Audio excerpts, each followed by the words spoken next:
ಇನ್ನು ಪ್ರಜ್ವಲ್ ರೇವಣ್ಣ ವಿರುದ್ಧ ಪ್ರಧಾನಿ ಮೋದಿ ಅವರು ಕಿಡಿನುಡಿಯನ್ನು ಆಡಿದ್ರು ಒಂದು ಇಂಟರ್ವ್ಯೂನಲ್ಲಿ. ಯಾವುದೇ ಕಾರಣಕ್ಕೂ ಆತನಿಗೆ ಸಹಾನುಭೂತಿಯನ್ನು ತೋರಿಸಬಾರದು ಅಂತ. ಇದರಿಂದ ಈಗ ಜೆಡಿಎಸ್ ಎಚ್ಚೆತ್ತು ಅಲರ್ಟ್ ಆಗ್ತಾ ಇದೆ.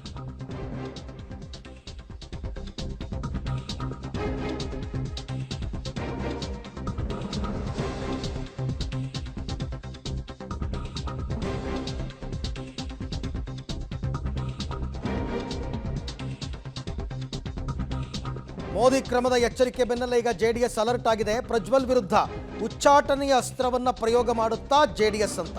ಪ್ರಜ್ವಲ್ ಗೆದ್ರೂ ಕೂಡ ಉಚ್ಚಾಟನೆ ಶಿಸ್ತು ಕ್ರಮವನ್ನು ಜೆಡಿಎಸ್ ತಗೊಳ್ಳುತ್ತಾ.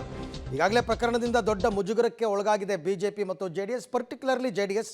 ಹಾಗಾಗಿ ಮುಜುಗರದಿಂದ ತಪ್ಪಿಸ್ಕೊಳ್ಳೋದಕ್ಕೆ ಪ್ರಾಥಮಿಕವಾಗಿ ಈಗಾಗಲೇ ಅಮಾನತ್ತು ಮಾಡಿದ್ದಾರೆ. ಅವ್ರನ್ನ ಪರ್ಮನೆಂಟಾಗಿ ಅಮಾನತ್ತು ಮಾಡ್ತೀವಿ ಅಂತನೋ ಉಚ್ಚಾಟನೆ ಮಾಡ್ತೀವಿ ಅಂತನೋ ಏನೋ ಒಂದು ಕ್ರಮ ತೆಗೆದುಕೊಳ್ಳೋದಕ್ಕೆ ಈಗ ಮುಂದಾಗುವಂತಹ ಎಲ್ಲ ಸಾಧ್ಯತೆಗಳು ಲಕ್ಷಣಗಳು ಕೂಡ ಕಂಡು ಬರ್ತಾ ಇದೆ.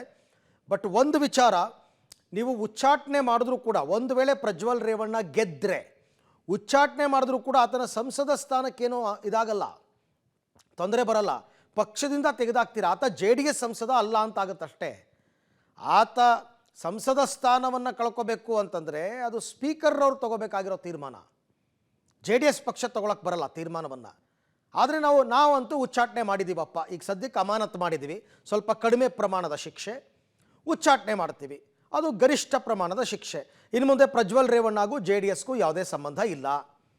ಆತನನ್ನು ನಮ್ಮ ಪಕ್ಷದ ಸಂಸದ ಅಂತ ಕರಿಬೇಡಿ. ಗೆದ್ದರೆ, ಸೋತ್ರೆ ಅದು ಬಿಡಿ ಬೇರೆ ವಿಚಾರ, ಬಟ್ ಗೆದ್ದರೆ ಮಾತ್ರ ನಾನು ಹೇಳ್ತಾ ಇರೋದು. ಈ ಬಗ್ಗೆ ಮತ್ತಷ್ಟು ಮಾಹಿತಿ ನನ್ನ ಕೊಲೀಗ್ ಶ್ರೀನಿವಾಸ್ ಅವರಿಂದ ಪಡ್ಕೊಳ್ಳೋಣ. ಶ್ರೀನಿವಾಸ್, ಯಾವಾಗ ಪ್ರಧಾನಿ ಮೋದಿ ಅವರು ಪ್ರಜ್ವಲ್ ರೇವಣ್ಣ ವಿರುದ್ಧ ಕಟ್ಟು ಶಬ್ದಗಳಲ್ಲಿ ಮಾತನಾಡಿದ್ರೋ ಈಗ ಜೆಡಿಎಸ್ ಮುಂದಿನ ಕ್ರಮ ಏನು ಅಂತ? ಅರವಿಂದ್, ಹೌದು.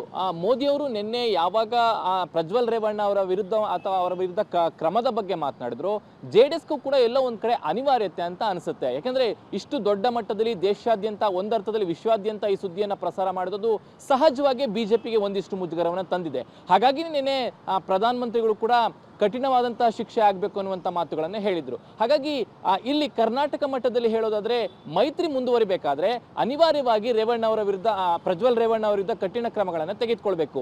ಈಗಲೇನೋ ವಿವಾದ ಬಂದ ಕೂಡಲೇ ಅಮಾನತನ್ನ ಮಾಡಿದ್ರು. ಆದ್ರೆ ಅಮಾನತಿನ ಶಿಕ್ಷೆ ಸಾಕಾ?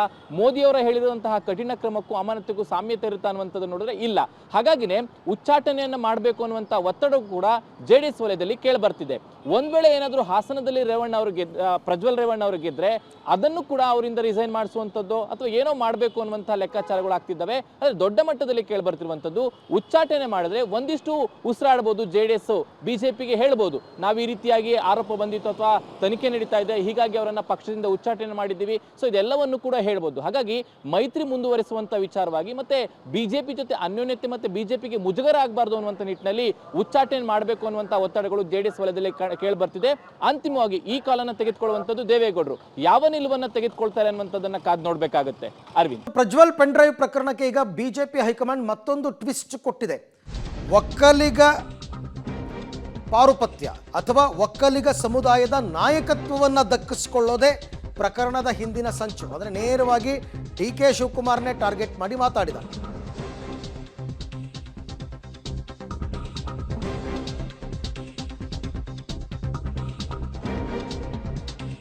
ಪ್ರಜ್ವಲ್ ಪ್ರಕರಣದಲ್ಲಿ ಜಾತಿ ಪಾಲಿಟಿಕ್ಸ್ ನೆರಳಿದೆ ಅಂತ ವರಿಷ್ಠರು ಹೇಳಿದ್ದಾರೆ.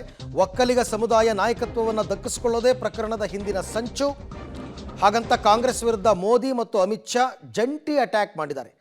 ಡಿ.ಸಿ.ಎಂ ಡಿ.ಕೆ. ಶಿವಕುಮಾರ್ ಮೇಲೆ ನಮೋ, ಚಾಣಕ್ಯ ಇಬ್ಬರು ಪರೋಕ್ಷವಾಗಿ ಆರೋಪವನ್ನು ಮಾಡಿರ್ತಕ್ಕಂಥದ್ದು. ಪ್ರಜ್ವಲ್ ಪ್ರಕರಣದ ಮೂಲಕ HDD ಆ್ಯಂಡ್ ಫ್ಯಾಮಿಲಿಯನ್ನು ಟಾರ್ಗೆಟ್ ಮಾಡಿದ್ದಾರೆ. ಓಕೆ, ಇದು ಅಂದರೆ ಈ ವಿಚಾರ ಅಲ್ಲ, ಅವ್ರು ಹೇಳಿದ್ದಾರೆ ಒಕ್ಕಲಿಗ ಪ್ರಾಬಲ್ಯದ ಕ್ಷೇತ್ರಗಳಲ್ಲಿ ಮತದಾನ ಮುಗಿದ ಮರುದಿನ ಈ ವಿಡಿಯೋವನ್ನು ರಿಲೀಸ್ ಮಾಡ್ತಾರೆ. ಅದರ ಅರ್ಥ ಒಕ್ಕಲಿಗ ಸಮುದಾಯದ ನಾಯಕತ್ವ ಇದಕ್ಕೆ ಅಂತಲೇ ಅಲ್ಲ. ಈ ಚುನಾವಣೆ ಶುರುವಾದಾಗಿಂದ ಗಮನಿಸಿ, ಕುಮಾರಸ್ವಾಮಿ ಮತ್ತು ಡಿ.ಕೆ. ಶಿವಕುಮಾರ್ ನಡುವಣ ದೊಡ್ಡ ಮಟ್ಟದ ವಾಗ್ಯುದ್ಧ ನಡೆದಾಗಲೂ ಕೂಡ ಇದೇ ಮಾತುಗಳು ಕೇಳಿಬಂದಿತ್ತು.